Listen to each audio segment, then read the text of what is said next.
بسم اللہ الرحمن الرحیم۔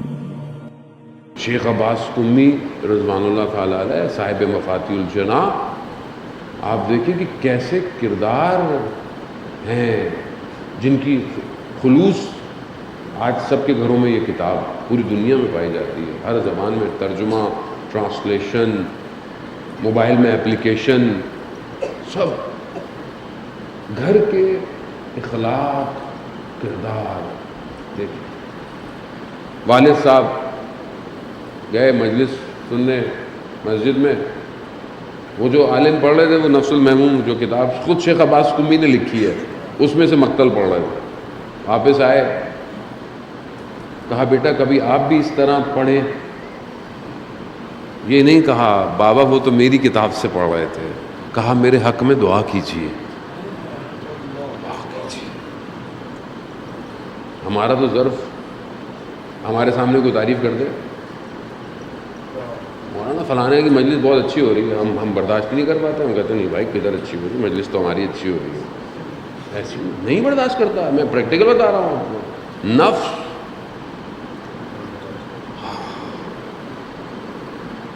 آج جو میں چند چیزیں آپ کی خدمت میں پیش کرنی ہے اسی ایک کیفیت کو کنٹرول کرنے کے لیے، جہاں آپ کو میں نے خدا ترسی اخلاق کے اوپر اثر کرتی ہے، حریت اخلاق کے اوپر اثر کرتی ہے، عفو اور گزشت یعنی معاف کر دینا اور گزر جانا، یہ ایک ایسا فیکٹر ہے کہ جس کے نہ ہونے کی وجہ سے معاشرے میں بہت پرابلم ہے۔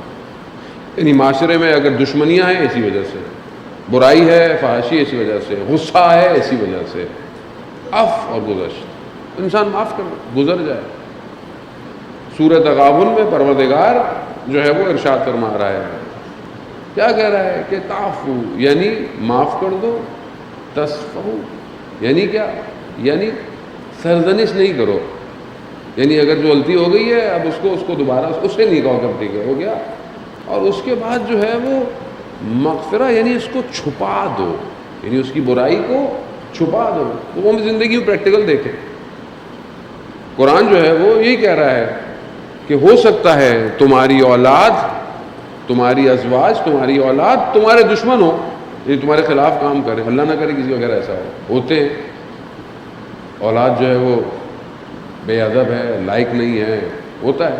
قرآن کہہ رہا ہے کہ اگر ایسے ہیں جو دشمن ہیں تمہارے، اور اگر وہ آ کر تم سے معافی مانگے تو ان کو معاف کرو، اور نہ صرف معاف کرو بلکہ پھر ان کو یہ نہ کہو کہ تم نے یہ کیا تھا، یہ کیا تھا، جیسے ہمارے اندر ہوتا ہے، اور چھپاؤ۔ دوسری جگہ جا کے نہیں کہو اس نے یہ کر دیا، اس نے یہ کر دیا، میں نے تو اس کو معاف کیا، لیکن اس کے باوجود اندر وجدان صبر نہیں کرتا۔ اگر کوئی آ بھی جائے معافی مانگنے، اس کے بعد ہم اس کا کیا حال کرتے ہیں۔ خوب یہ جو قرآن کی آیتیں ہیں، یہ جو تعلیمات ہیں نا، ان کو تو بڑے بڑے پینا فلیکس پہ لگا ہونا چاہیے، انسان صبح شام دیکھے، معاف کر دو، چھپاؤ لوگوں کی برائیوں کو، غلطیوں کو کور کرو، تو آپ دیکھیں معاشرہ خود صحیح ہو جائے گا۔ ہم تو گاڑی تیز آگے پیچھے گزرتی ہے، ہمارے پارا جو ہے اوپر نیچے ہونا شروع ہو جاتا ہے، آپ کے سامنے کوئی آپ کی بات نہ سنے آپ کا لیول اوپر ہو جاتا ہے۔ گھر کے اندر تو انسان اپنے آپ کو خدا سمجھتا ہے، جیسے بس یہی ہے، اگر گھر میں وہ نان نفقہ دیتا ہے تو کوئی اس کے مقابلے میں آواز، کوئی اس کے خلاف بات نہ کرے۔ رسول خدا حضرت محمد مصطفیٰ صلی اللہ علیہ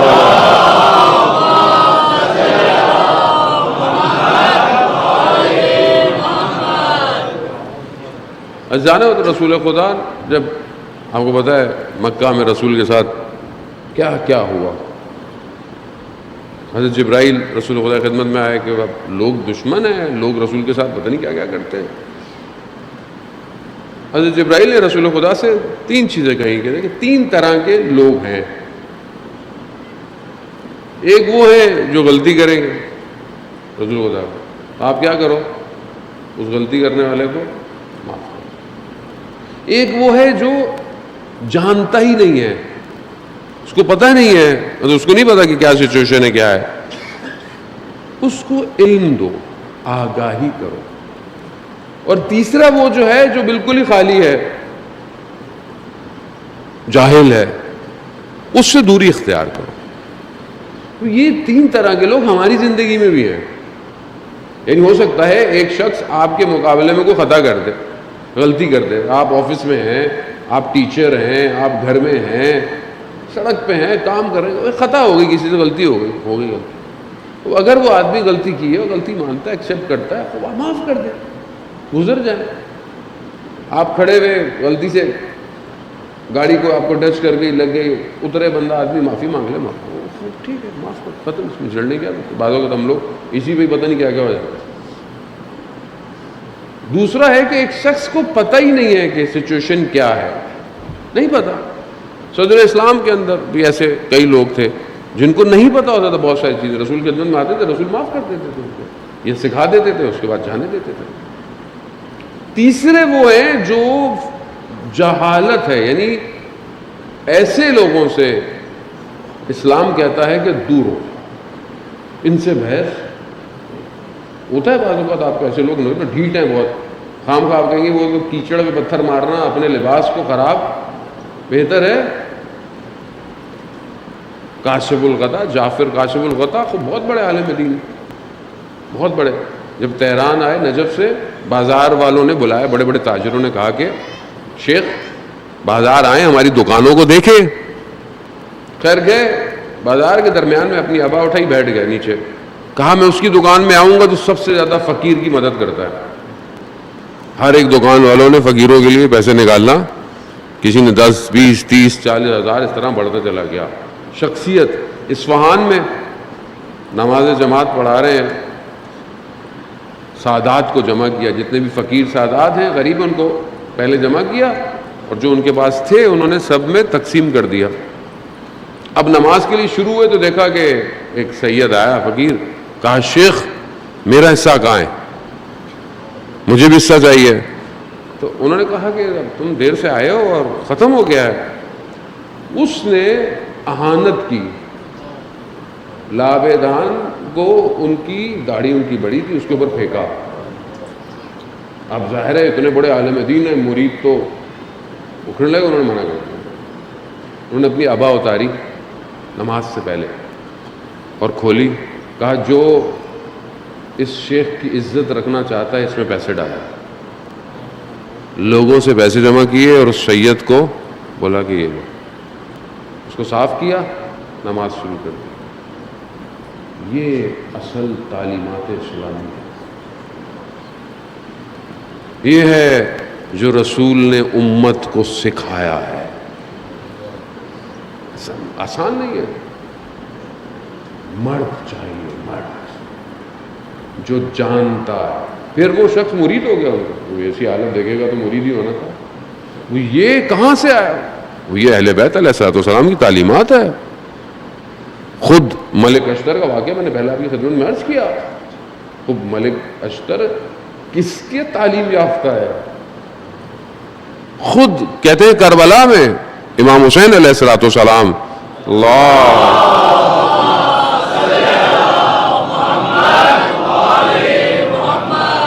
خود امام حسین علیہ السلام، ایسا نہیں تھا کہ آخر میں صرف جا کے لڑے. درمیان میں کئی بدن کو لاتے ہوئے بھی امام نے حملہ کیا ہے، اور امام کی شجاعت ایسی تھی، گھبراتے تھے، یہ آسان نہیں تھا.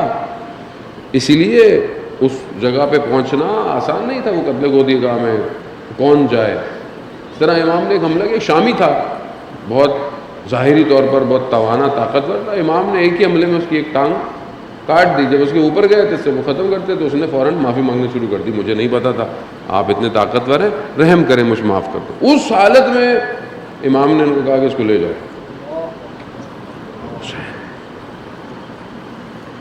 جانا محترم، متصل ہوں اہل بیت سے.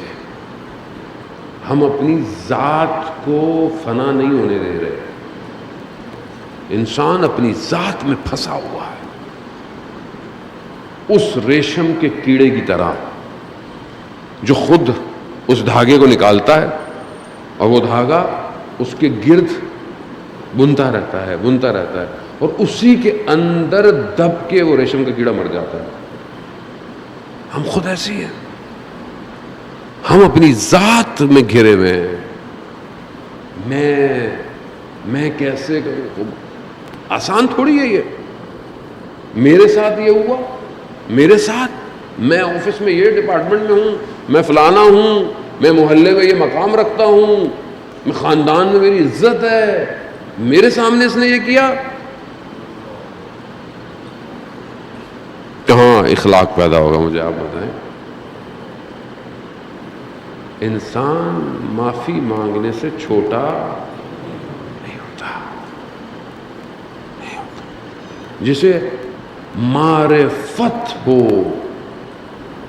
اپنی، وہ ان چھوٹی چھوٹی باتوں میں بکتا نہیں ہے. اور آپ خود دیکھیں کہ انسان اگر رپلائی کر دے کسی چیز کا شدت سے، تو آپ دیکھیں پھر اس کے بعد خود انسان اندر سے مشکل میں ہوتا ہے. آج معاشرے میں زیادہ مشکلات اسی وجہ سے ہیں کہ ہم لوگوں کو معاف نہیں ہے، ہماری زندگی میں معافی نہیں ہے. ہم کبھی کسی کو معاف ہی نہیں کرتے. دوست سے ناراض ہے، بہن بھائی سے ناراض ہے، معافی کریں. خدا قرآن کہہ رہا ہے کہ معاف کرو. اور میں نے پہلے بھی آپ کی خدمت میں قرآن کی آیت عرض کی تھی کہ اگر جنت کی طرف دوڑتے ہوئے جانا چاہتے ہو تو پہلی جو مرکب ہے وہ مغفرت ہے. مغفرت ہے. حضرت موسیٰ علیہ السلام نے خداوند متعال کی بارگاہ سے پوچھا، پروردگار کون لوگ ہیں جو تیرے غضب میں شامل نہیں ہیں؟ جو تیرے غضب میں شامل، کہا وہ جو لوگوں کو بھی معاف کر دیتے ہیں میں بھی انہیں معاف کر دیتا ہوں.